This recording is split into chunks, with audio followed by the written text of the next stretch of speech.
Assalamualaikum warahmatullahi wabarakatuh. Perkenalkan, saya Dara Puspaningrum dengan NIM 210422125 dari Prodi Ilmu Administrasi Negara Universitas Negeri Padang.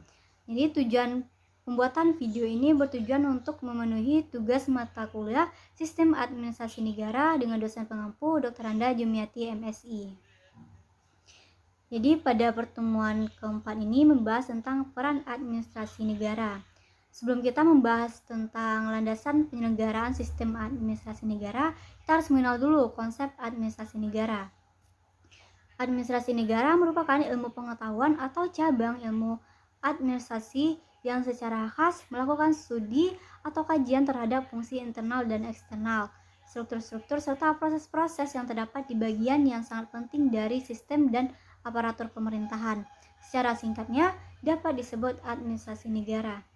Dalam bahasa sehari-hari, administrasi negara dapat disebut juga pemerintahan selama tidak dicampur adukan dengan pemerintahan yang sifatnya eksekutif dan politik kenegaraan. Peran administrasi negara ada dua. Yang pertama sebagai stabilisator, yaitu dalam melayani masyarakat berdasarkan kebijaksanaan yang ditetapkan secara hukum, di mana administrasi negara harus mampu menyerap dan menyesuaikan dengan aspirasi masyarakat. Dalam menjalankan peranan sebagai stabilisator itu, administrasi negara harus menyeimbangkan aspirasi yang berbeda-beda. Yang kedua, mengatur, mengarahkan, dan mempercepat pembahasan sosial sesuai dengan yang dilakukan oleh rakyat atau bangsa masing-masing. Pembahasan sosial yang direncanakan disebut dengan pembangunan yang bertujuan untuk mewujudkan suatu kondisi tertentu bagi rakyat atau bangsa di masa depan. Jadi pembahasan kali ini ada landasan penyelenggaraan sistem administrasi negara. Yang pertama landasan ideal, yang kedua landasan konstitusional, yang ketiga landasan operasional, dan yang keempat landasan kebijakan lain. Nah, jadi untuk yang pertama ini kita membahas tentang landasan ideal.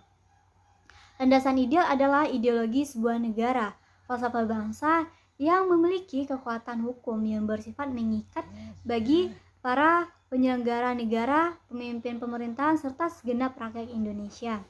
Landasan ideal bangsa Indonesia adalah Pancasila yang sekaligus menjadi dasar negara Republik Indonesia, sebagaimana dirumuskan dalam pembukaan Undang-Undang Dasar Republik Indonesia tahun 1945 pada alinea keempat, yaitu yang pertama ketuhanan yang Maha Esa, yang kedua kemanusiaan yang adil dan beradab, yang ketiga persatuan Indonesia, yang keempat kerakyatan yang dipimpin oleh hikmat kebijaksanaan dalam permusyawaratan perwakilan, dan yang kelima keadilan sosial bagi seluruh rakyat Indonesia. Oleh sebab itu, Pancasila adalah suatu sistem yang setiap silanya saling berkaitan. Hal ini menjadikan Pancasila sebagai falsafah bangsa yang utuh luhur budaya bangsa untuk acuan dalam berpikir atau bertindak dalam kehidupan berbangsa. Pancasila sebagai landasan ideal memiliki arti bahwa Pancasila dipergunakan sebagai pandangan hidup oleh seluruh warga negara Indonesia. Hal ini mencakup seluruh aspek kehidupan, baik sosial budaya, politik, pemerintahan, ekonomi, lingkungan, maupun hukum yang berkeadilan. Selanjutnya landasan konstitusional. Landasan konstitusional adalah sebuah landasan negara yang berkaitan erat dengan semua aturan dan ketentuan ketatanegaraan suatu bangsa. Landasan konstitusional bangsa Indonesia adalah Undang-Undang Dasar 1945. Landasan konstitusional bagi penyelenggara administrasi negara adalah Undang-Undang Dasar 1945 yang merupakan perwujudan dari tujuan proklamasi kemerdekaan 17 Agustus 1945 yang terdiri dari pembukaan, batang tubuh, dan penjelasan sebelum amandemen yang mempunyai jumlah 16 bab 37 pasal, 49 ayat, 2 pasal ayat tambahan peralihan, dan 2 ayat tambahan. Namun demikian, sesudah amandemen perubahan terdiri dari pembukaan dan batang tubuh yang mempunyai 21 bab 73 pasal, 170 ayat, 3 pasal ayat tambahan peralihan, dan 2 ayat tambahan.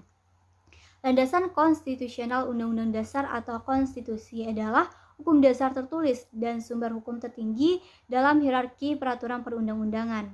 Undang-Undang Dasar 1945 dan perubahannya setelah amandemen terakhir tahun 2000 merupakan konstitusi yang berlaku bagi Negara Kesatuan Republik Indonesia saat ini dan landasan konstitusional bagi sistem administrasi Negara Kesatuan Republik Indonesia yang harus mengacu pada ketentuan yang tertuang dalam Undang-Undang Dasar 1945.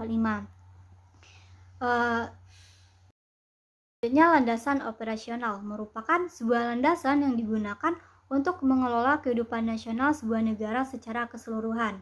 Perencanaan pembangunan nasional diatur dengan sebuah undang-undang, yaitu Undang-Undang Nomor 25 Tahun 2004 tentang Sistem Perencanaan Pembangunan Nasional yang mencakup landasan hukum di bidang perencanaan baik oleh pemerintah pusat maupun pemerintah daerah.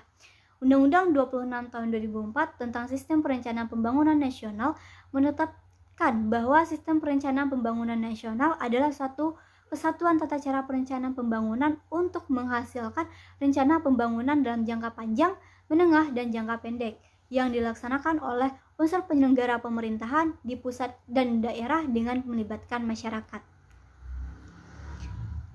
Landasan operasional sistem administrasi negara adalah garis-garis besar haluan negara atau GBHN. Yang pertama, haluan negara dalam garis-garis besar sebagai pernyataan kehendak rakyat ditetapkan oleh MPR. Yang kedua, pola umum pembangunan nasional merupakan rangkaian program-program yang menyeluruh, terarah, dan terpadu yang berlangsung terus-menerus dimaksud untuk mewujudkan tujuan nasional seperti yang dimaksud dalam pembukaan Undang-Undang Dasar 1945. Nah, yang terakhir, landasan kebijakan lain. Landasan kebijakan lain terbagi menjadi dua. Yang pertama, landasan tertulis dan yang tidak tertulis.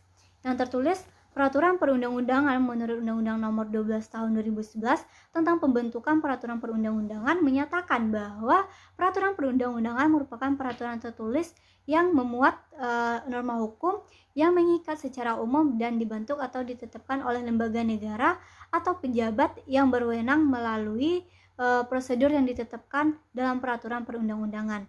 Yang kedua, tidak tertulis bukan peraturan perundang-undangan seperti pidato kenegaraan.